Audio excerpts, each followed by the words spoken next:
Meus queridos, a paz do Senhor a todos, passando por aqui para compartilhar mais um texto das Escrituras com todos nós. Quero te convidar, você que ainda não é inscrito no nosso canal, por gentileza, se inscreva aí, Pastor Antônio Prado, né? Ativa o sininho para receber as notificações e dá um like aí para nos ajudar. O texto que eu quero meditar nesse dia é no capítulo 5 de Lucas, Evangelho de Nosso Senhor e Salvador Jesus Cristo, segundo escreveu o doutor Lucas, capítulo 5, o verso 4 e o 5, que nos diz assim: E quando acabou de falar, disse a Simão: Faze-te ao mar alto e lançai as vossas redes para pescar. E respondendo Simão, disse-lhe: Mestre, havendo trabalhado toda a noite, nada apanhamos, mas sobre a tua palavra lançaremos a rede. Nós estamos diante de um texto muito conhecido que fala sobre a pesca maravilhosa, não é? E o texto inicia-se dizendo que a multidão se apertava e apertava Jesus à beira do lago de Genezaré para ouvir a palavra de Deus. O verso 1 nos diz isso. E algumas curiosidades a gente precisa se ater acerca deste lago. Este lago de Genezaré, ele também é conhecido como Mar da Galileia, Mar de Tiberíades, chamado de mar na Bíblia, mas na verdade não é um mar, é um lago de água doce, ok? E esse lago ele é muito extenso, ao ponto de atingir 19 quilômetros de comprimento, 13 de largura e 45 metros de profundidade, ok? Ele é localizado no distrito norte de Israel e é o maior lago do país. Este lago era um lago muito rico em cardumes de várias espécies de peixe e também o principal lago de pesca da região. Então era na beira deste lago que nós vamos ver que esse texto se desenrola, essa passagem se desenrola. A multidão ali ansiosa por ouvir a palavra de Deus, os ensinamentos do Messias, apertavam-se na beira do lago no intuito de ouvir a palavra. O verso 2 nos ensina que Jesus, olhando na praia, viu dois barcos, contemplou dois barcos. Isso não significa que só tinha dois barcos na praia, porque como o lago de Genezaré era o principal foco da pesca, então ali tinha vários outros barcos, mas Jesus, ele se atentou para dois. Um era de Tiago, de João e de seu pai Zebedeu, e o outro era de André e de Simão Pedro, porque ambas as famílias faziam parte da companhia da pesca, viviam da pesca naquele tempo. E o verso 2 nos ensina que Jesus avistou esses dois barcos. E uma coisa chama atenção: os pescadores já estavam lavando as redes, ok? Estavam lavando as redes. Lavar as redes para um pescador estava significando que estava na hora de ir embora, estava na hora de recolher o barco, estava na hora de sair do mar, porque era o tempo propício para se recolher. E o texto vai nos ensinar que eles pescaram a noite inteira. É claro que é do nosso conhecimento que ambos eram profissionais na pesca, eles eram experientes, eles eram talentosos e capacitados naquilo que eles faziam. Ou seja, por serem conhecedores, experientes e profissionais do ramo da pesca, eles conheciam muito bem a estratégia da pesca. Eles entendiam muito se o vento estava favorável, se não estava, se o tempo estava bom, a hora melhor para pescar ou não. Quando eles estão removendo as redes, lavando-as, fica bem claro aqui que eles estão se recolhendo, é hora de ir embora, não é mais hora de pescar. O tempo já não é mais propício para isso. E o texto diz que eles pescaram a noite inteira e não pegaram nada. Agora para pensar comigo numa linha de raciocínio. Imagina um grupo de pescadores profissionais que entram mar adentro, não é? Para trazer alimento para sua família, para trazer o sustento para sua casa, a sua fonte de renda, e de repente eles vão trabalhar e eles não conseguem alcançar o objetivo para aquela noite. Eles não conseguem atingir a meta. Se não tem peixe, não tem dinheiro. Se não tem dinheiro, não tem alimento na mesa.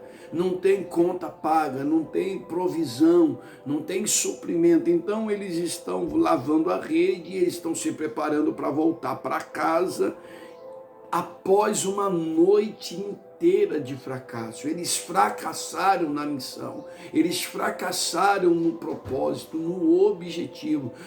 Ninguém vai pescar se não for no objetivo de pegar peixe. Ninguém entra mar adentro se não for no objetivo de trazer algo. Então eles saem num propósito, eles saem numa missão, e de repente nessa missão, nesse propósito, eles fracassaram, não pegaram nada. E é sobre isso que eu quero me reportar nesse dia. Quero tratar com algumas pessoas que até estão debaixo de propósito, até estão debaixo de uma missão, porém não atingiram ainda a máxima do propósito, ainda não atingiram o objetivo necessário. Eu já quero abrir um parêntese e te dizer: não se desespere e não desanima o teu coração, não se turbe o vosso coração, porque ainda há tempo da situação ser revertida. E aqui eu fecho o parêntese. Então eles estão fracassados, eles estão desanimados, eles estão tristes, porque quando a gente sai num propósito, não atinge o propósito, nosso coração fica triste. Só quem já viveu isso que eu estou falando, ou está vivendo agora, sabe a dimensão do sentimento no nosso coração quando a gente fracassa em alguma área. Eu quero me reportar para alguém que está se dedicando, está se esforçando, mas ainda não está vendo o resultado que gostaria, ainda não atingiu o propósito, ainda não atingiu a meta. Não se turbe o vosso coração, não pasme nem se atemorize, fique tranquilo, porque não tem nada perdido. Não desanima o teu coração, ok? Então eles estão voltando para casa e o desânimo é grande, estão cabisbaixos, estão tristes.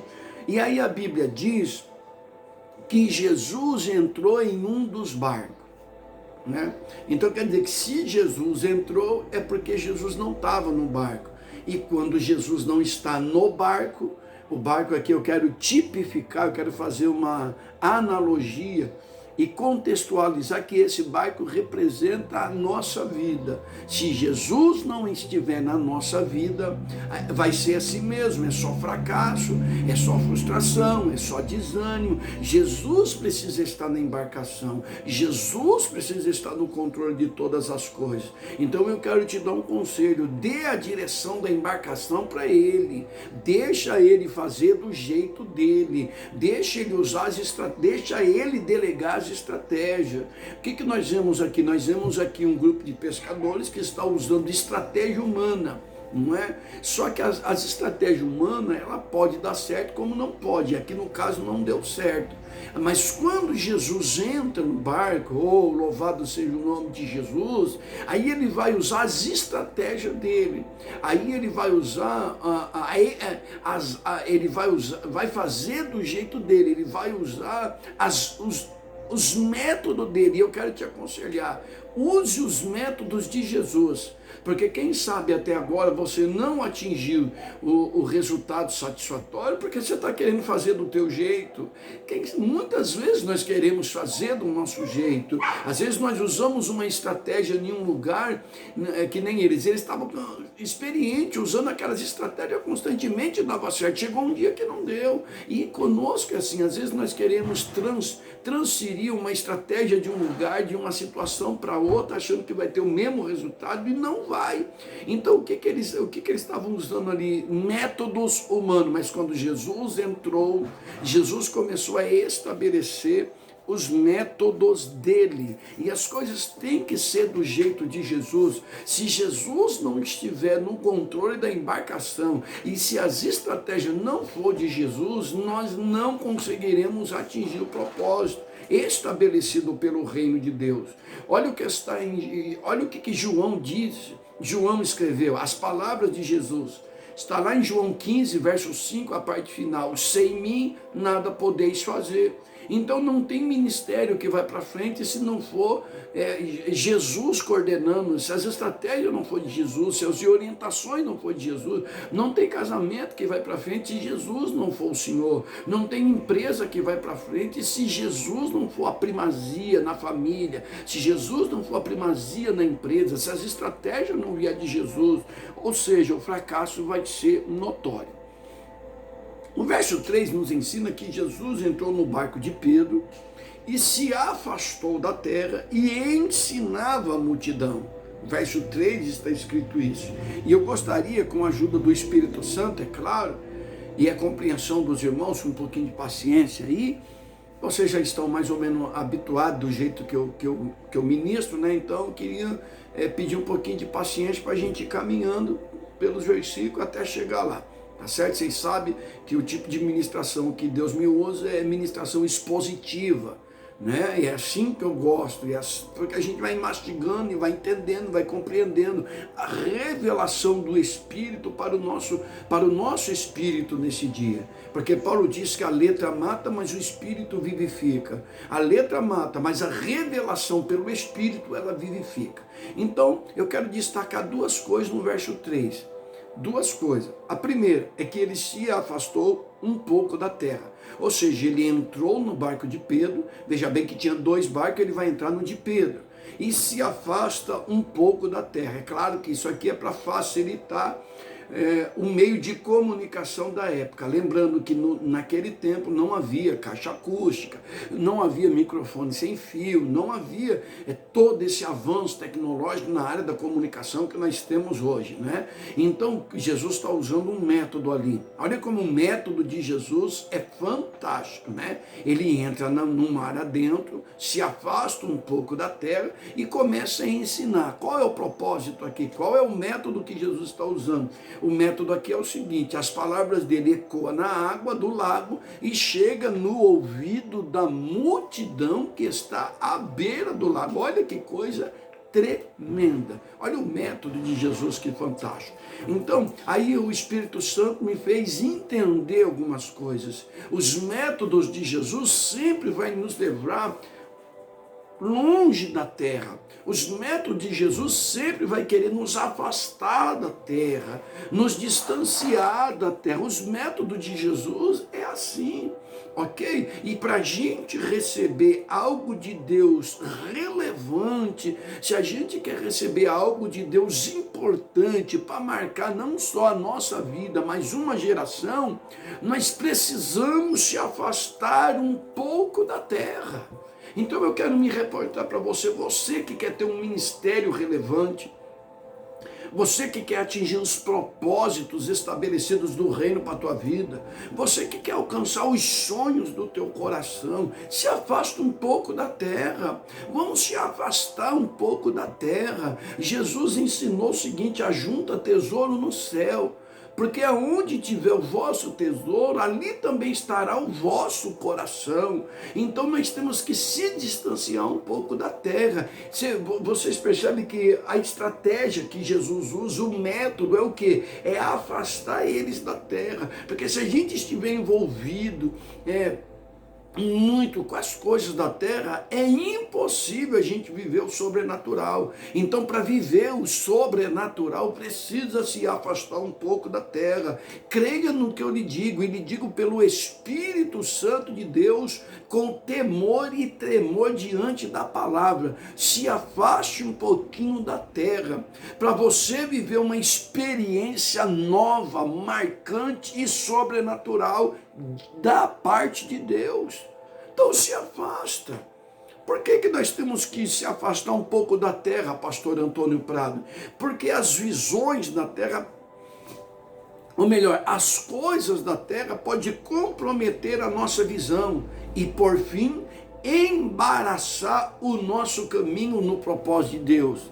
Vocês lembram de Judas Iscariotes, como as coisas da terra embaraçou o caminho dele? Ah, pastor, mas a Bíblia diz que ele era o filho da perdição. Jesus mesmo disse que de todos que estavam ali, só um ia se perder, que era o filho da perdição. Mas olha o que o inimigo vai usar para embaraçar o relacionamento dele com Jesus. Vamos nos reportar por alguns minutos lá no Jardim do Éden. Lá no Éden. O que foi que aquele casal, ou melhor dizendo, o que foi que o inimigo, através da serpente, usou para embaraçar o relacionamento do homem com Deus no Éden? As coisas da terra, as coisas da terra. Veja bem que Deus descia na viração do dia todas as tardes para falar com Adão. Sabe o que isso significa dizer? Que Adão, ele tinha condições de falar com Deus tete a tete todos os dias. E aí o inimigo vai usar as coisas da terra. O que aconteceu?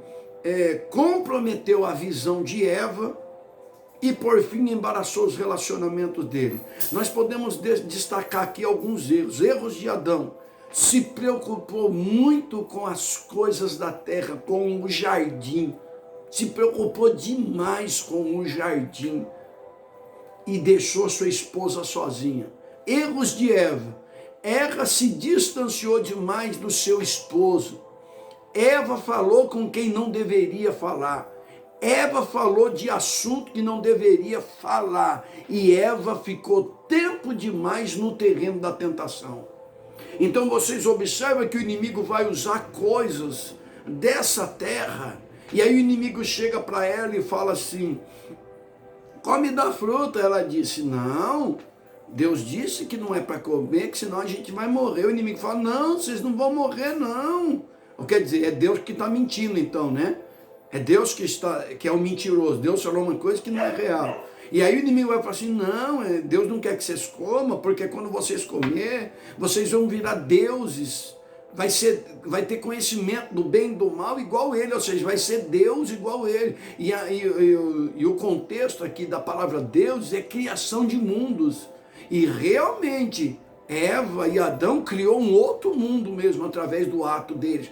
O mundo do pecado, o mundo da malignidade, o mundo da desgraça, porque o mundo virou de cabeça para baixo a partir do momento que Adão e Eva desobedeceram uma ordem de Deus. Mas voltando para o texto, o que foi que embaraçou o relacionamento deles com o Criador? As coisas dessa terra. As coisas dessa terra. Então a primeira coisa que eu quero pontear no verso 3 é que Jesus entrou no barco de Pedro e se afastou um pouco da terra.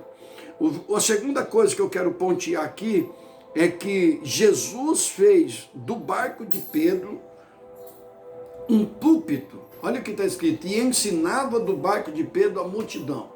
Então ele usou o barco de Pedro como tribuna para ministrar. Ele usou o barco de Pedro para plantar a semente do reino no coração daquelas pessoas. O que a gente aprende com isso? Que todas as vezes que Deus usar algo nosso para abençoar a multidão, nós também seremos abençoados. Todas as vezes que Deus usar a minha vida, a tua vida, para alimentar alguém, para ajudar alguém, para abençoar alguém, para orientar alguém, para jogar luz na mente de alguém, para desembaraçar o caminho de alguém, para estreitar o relacionamento de alguém com Deus, todas as vezes que Deus usar o nosso barco, que eu disse no início da ministração, que é a nossa vida, Deus irá nos recompensar por isso. Não é jargão de pregador, não é jargão de pregador. Eu não preciso ficar enchendo linguiça, vocês me conhecem. Vocês já me conhecem, já estão um pouquinho comigo. Eu não preciso ficar arrumando argumento para gastar tempo aqui, não preciso. O meu intuito é falar a Bíblia, foi para isso que eu fiz esse canal. Não é jargão de pregador que eu vou lhe dizer, é Bíblia.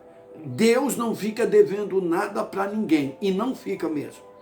E não fica. Então, todas as vezes que Deus usar a minha embarcação, o meu barco, entende? O meu barco, para abençoar alguém, Ele me retribuirá. Como está em Lucas 6,38, uma boa medida, recalcada, sacudida e transbordante. Então, outra coisa que eu quero, dentro desse mesmo linha de raciocínio, eu quero destacar. Jesus primeiro vai alimentar a multidão. Entende o que o Espírito Santo está nos ministrando nesse dia? Alimenta a multidão. Alimenta a multidão. Veja bem que Pedro precisava de um milagre, precisava de uma providência, precisava de um socorro, precisava de algo, de uma provisão, de um suprimento. Mas Deus primeiro vai alimentar a multidão, alimenta a multidão. É a mesma coisa na linha de raciocínio da multiplicação dos 5 pães e 2 peixinhos.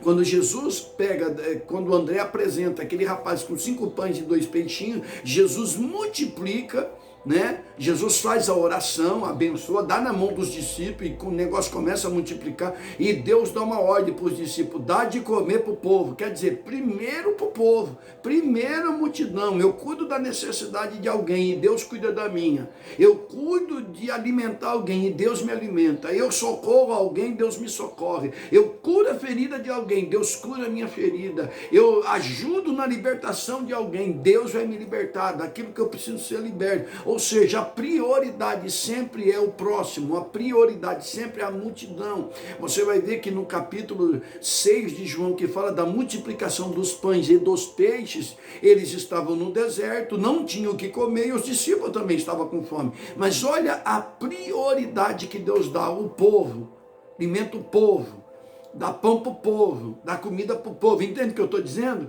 Quando eles terminaram de alimentar a multidão, eu lhe pergunto, quantos cestos de pães sobrou? 12 cestos. Quantos discípulos tinha? 12 discípulos. Então, quer dizer, quando eu alimento a multidão, quando eu me coloco à disposição de Jesus para abençoar alguém, o que é tocante à minha parte vai vir na minha mão e detalhe, vem com fartura. Vem com fartura. Então Jesus vai alimentar primeiro a multidão. E aí eu lhe pergunto, por que Jesus não fez primeiro, já que ele foi usar o barco de Pedro, por que ele não fez primeiro um milagre da pesca maravilhosa, não é? Que eles pescaram a noite inteira, não pegaram nada.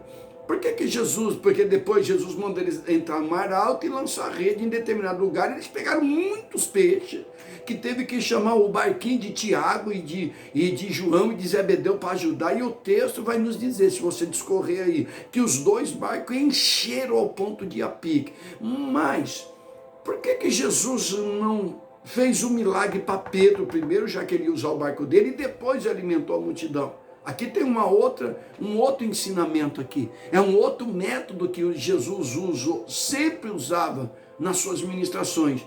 Qual é o ensino aqui? Aqui Jesus está deixando bem claro que primeiro é a palavra, primeiro é o ensino, primeiro é as coisas espirituais, primeiro as coisas do reino, a prioridade, as coisas de Deus, as coisas de cima, as coisas do alto, como Jesus mesmo ensinou em Mateus 6,33, mas buscai primeiro a sua justiça, mas buscar em primeiro lugar o seu reino e a sua justiça, e todas estas, tudo aquilo que está inserido em Mateus 6, comida, vestes, bebida, todas estas coisas vos acrescentarão. Então o ensino aqui é que primeiro nós temos que semear o espiritual, se preocupar com o espiritual, ter intimidade com o espiritual, valorizar o espiritual, as coisas de cima, as coisas do alto, as coisas de Deus, as coisas do reino. Aí depois ele vai cuidar dos peixes, que significa as coisas terrenas. As coisas terrenas. Então eu não posso inverter os valores se eu quero atingir o propósito estabelecido do reino para a minha vida. Não adianta eu me embaraçar com as coisas da terra e querer as coisas da terra e desprezar o reino, e desprezar as coisas de Deus, e desprezar o mundo espiritual, e desprezar o cuidado com a minha vida. Isso é inversão de princípios. Ok? E aí uma pergunta que me veio ao coração, por que Jesus entrou justamente no barco de Pedro? Por que Jesus escolheu entrar no barco de Pedro? Tinha vários barcos, né, como eu já disse aqui, só que 2 chamou a atenção dele. Quando a Bíblia diz que ele viu 2 barcos, não quer dizer que tinha só 2 barcos no Mar da Galileia. não é? Aquele mar, aquele lago era o principal foco da pesca. Então, possivelmente, tinha muitos outros barcos ali que tentaram pescar também. Só que esses dois chamou a atenção de Jesus. Por que que Jesus entrou no de Pedro? Primeiro, porque ele é soberano. E sendo ele soberano, ele escolhe quem ele quer, para usar do jeito que quer, no lugar que ele quiser. Porque às vezes pode levantar algumas questões no meio do nosso povo, mas por que que é fulano que tem que ser o pastor? Por que que fulano é o regente? Ou por que que tal fulano é o dirigente? Irmão, ele escolhe quem ele quer. Ele separa quem ele quer. Ele usa quem ele quer para o propósito que ele quiser. Ele é Senhor. E nós somos servos. Ele é o pai, nós somos os filhos. Ele é o general, nós somos os soldados. Então é tudo do jeito dele, os métodos são dele, as estratégias são deles, as instruções são deles, ok? Então é isso que acontece, Jesus escolhe quem ele quer. E outra coisa, Jesus queria dar uma lição, tanto para Pedro, quanto para Tiago, João e Zebedeu, porque todos eles faziam parte do pacote daqueles que seriam chamados, eles não sabiam. Veja bem que eles passaram, como os dois estavam lavando, os dois barcos estavam lavando a rede, eles pescaram a noite inteira juntos, fracassaram juntos. Eles não sabiam que algo muito excelente estava por trás daquele fracasso. Quem vai imaginar que depois de uma noite de fracasso, o Filho de Deus vai me chamar para servir a Ele? Então Deus queria dar uma experiência para Simão Pedro e para eles também. Quando a gente vai ler o verso 10, a parte B, Jesus disse para Pedro, isso depois da pesca, né? Depois que Jesus mandou jogar e os peixes vieram muito e tal, Jesus disse a Simão, não temas, de agora em diante será pescadores de homens. E quando o barco encheu de peixe, que ele chamou o outro barco para ajudar, que os dois encheram e quase foram a pique, deixou bem claro ali para todos que aquele que estava no barco de Pedro não era qualquer mestre, era o dono do mundo, era o criador de todas as coisas. Aquele que estava ali era o Filho do Deus Altíssimo. Pedro e os demais podiam entender de pesca, de rede, de barco, de vento, até do mar, como é que estava mais ou menos, porque o pescador, ele olha no mar, ele sabe se está bom para entrar ou não. Eles podiam entender disso tudo como entendia mesmo. Só que Jesus era o dono dos cardumes. O que representa isso? Que Jesus é o dono dos milagres. Jesus sabe a hora certa de realizar o milagre que tanto precisamos. Então Jesus chega para Pedro e diz, não temas, porque de agora em diante será pescadores de homens. Eu lhe faço uma pergunta, você é inteligente, raciocina comigo, o que é mais importante, pegar peixe ou pegar homem? O que é mais valioso, pegar peixe ou pegar homem? É claro que Jesus está falando de uma linguagem aqui que os pescadores vão entender. Jesus está dizendo para Pedro, Pedro, até agora você foi um ótimo pescador, você sabe como pescar, você sabe como limpar um peixe, você sabe, mas a partir de agora eu vou fazer de você ganhadores de alma, cuidadores de vida. O que é mais importante? Então, após um momento de fracasso, houve um chamado excelente, e é isso que eu quero lhe dizer, os momentos de fracasso não nos definem, tem algo muito excelente por trás disso tudo. Continua nessa pegada, continua confiando, continua crendo que o milagre vai acontecer. Aí Jesus chega para Pedro e fala, vamos ao mar alto. Quer dizer, ele já tinha se afastado um pouco, mas ainda não era suficiente, tinha que entrar lá no meio do mar, porque para colher o sobrenatural não pode estar no rasinho, tem que estar no profundo. Eu quero aconselhar alguém aqui, mergulhe nas profundezas do Espírito de Deus, mergulhe nas profundezas de Deus, aleluia. Não basta se afastar um pouquinho da terra, tem que ir ao mar alto, tem que ir nas profundidades, mergulhe nas profundidades do Espírito e se prepare para viver algo sobrenatural que você nunca viveu, e você vai ver que é algo muito importante, algo além, sobremaneira, está reservado, não só para você, como para mim também, após o momento do fracasso. toda vez que nós fracassamos em determinada área, que nós continuamos firmes no propósito, algo muito além está nos aguardando. E quando ele obedeceu, a rede se encheu de peixe ao ponto de querer rasgar a rede. E Pedro teve que dar sinal: ei, vem me ajudar. O outro barco, Pedro chamou Tiago, João e Zebedeu, os dois encheram. Ou seja, fartura, abundância, e o propósito foi alcançado para a glória do nome de Jesus. Amém. Deus te abençoe. Permita eu fazer uma oração e colocar um ponto final nessa ministração. Querido Deus, graças te damos por esse momento tão precioso de compartilhamento e exposição das Sagradas Escrituras. Que essa palavra possa atingir o alvo no coração de alguém. Que essa palavra possa ajudar alguém, edificar alguém.